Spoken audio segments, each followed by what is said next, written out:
Good morning from downtown Chicago. As always, I'm Sydney Beach, and this is The Talk.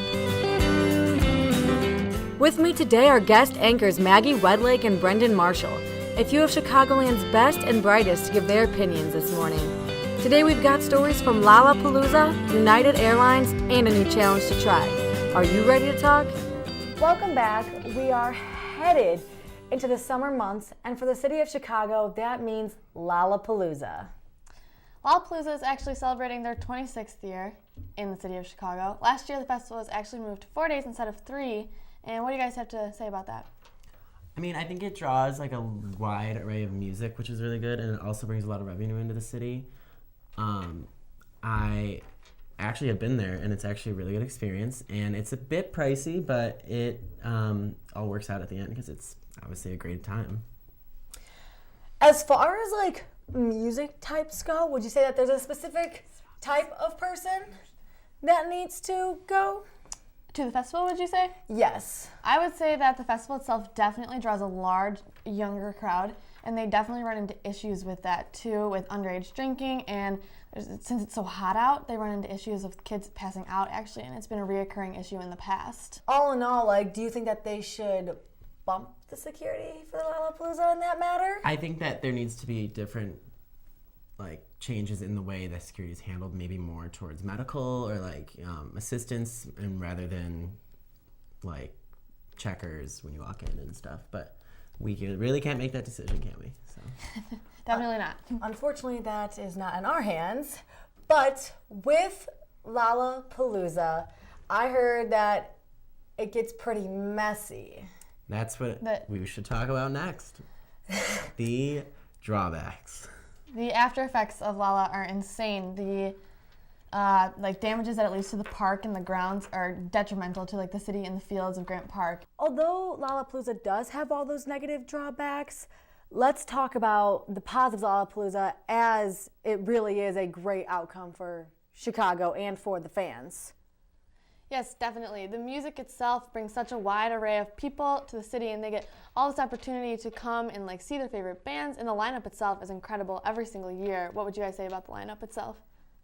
I think that it's a great lineup this year, but I also think that it's, as you said, the benefits. I think that it's also a good benefit for like newcoming artists and bands that maybe don't get the opportunity to be as famous as some other, popular headliners. But I think it's a good experience that kind of have an array of popular people and like the newcomers. When I was viewing the lineup for this segment, actually, I realized that there was enumerated number of people for each day. Like, I don't understand how they fit each person in. Like, is it separate stages for it? Yeah, for sure. So they have like plenty of stages throughout the park, and you have the opportunity to move around and see both like new artists who are like undiscovered or kind of earlier in the day, and then as you work your way up to the night, you get more famous people that kind of get to show people what they got. They usually close out with a big headliner too. So today's political topic will actually be the United Airlines. Have you guys seen the video?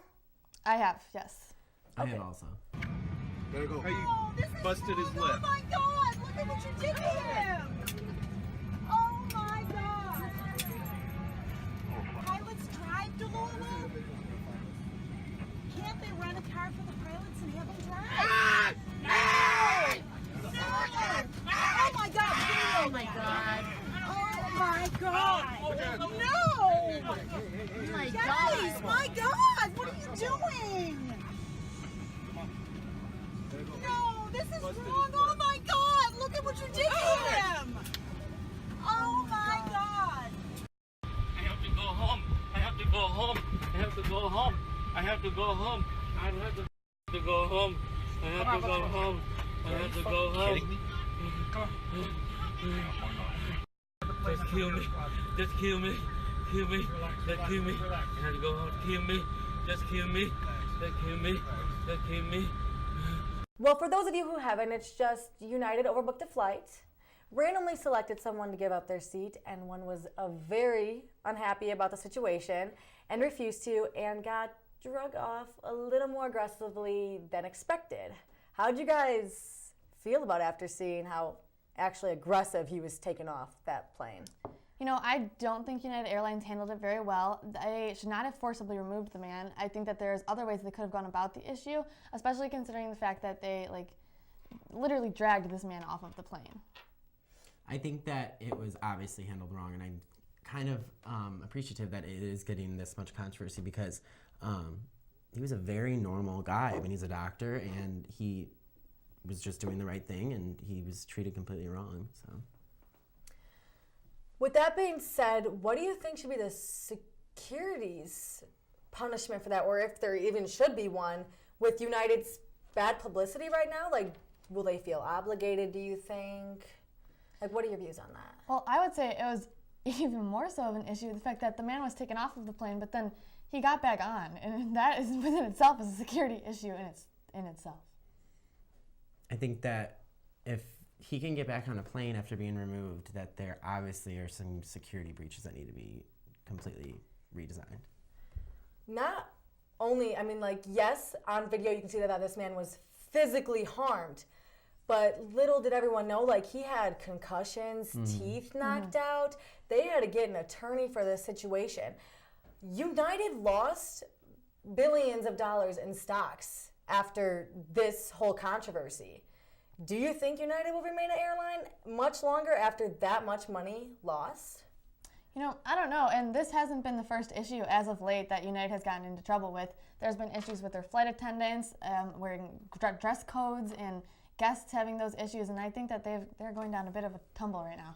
I think that they will survive only because of how popular and how much of a big influence United has in the airline industry, because I mean it's almost the number one, and they have credit cards and they have, you know, all these reward systems that people don't want to leave that, even though this is so controversial. With all of this, all these issues that keep adding up with them in a short amount of time, their CEO is looking at getting completely washed out. Do you think by replacing the CEO will improve the airline?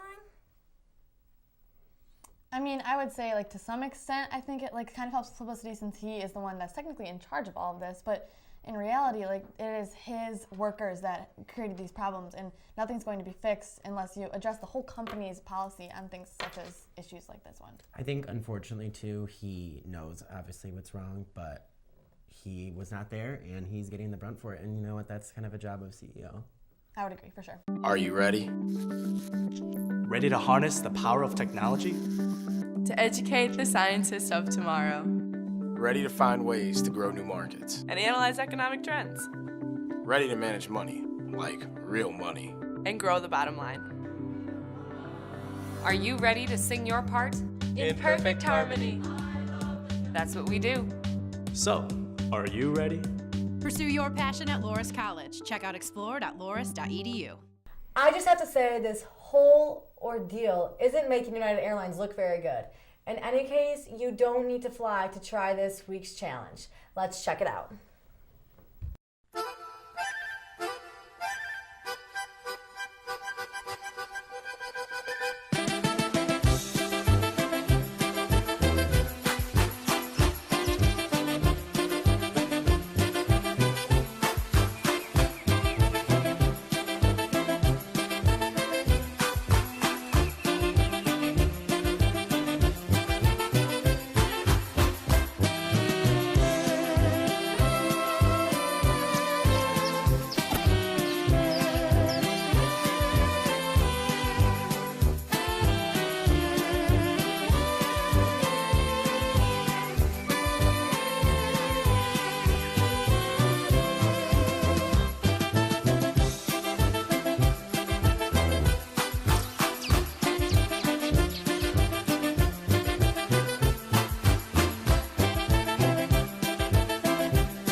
Wow, that looks nothing like the video. How do you guys think we did?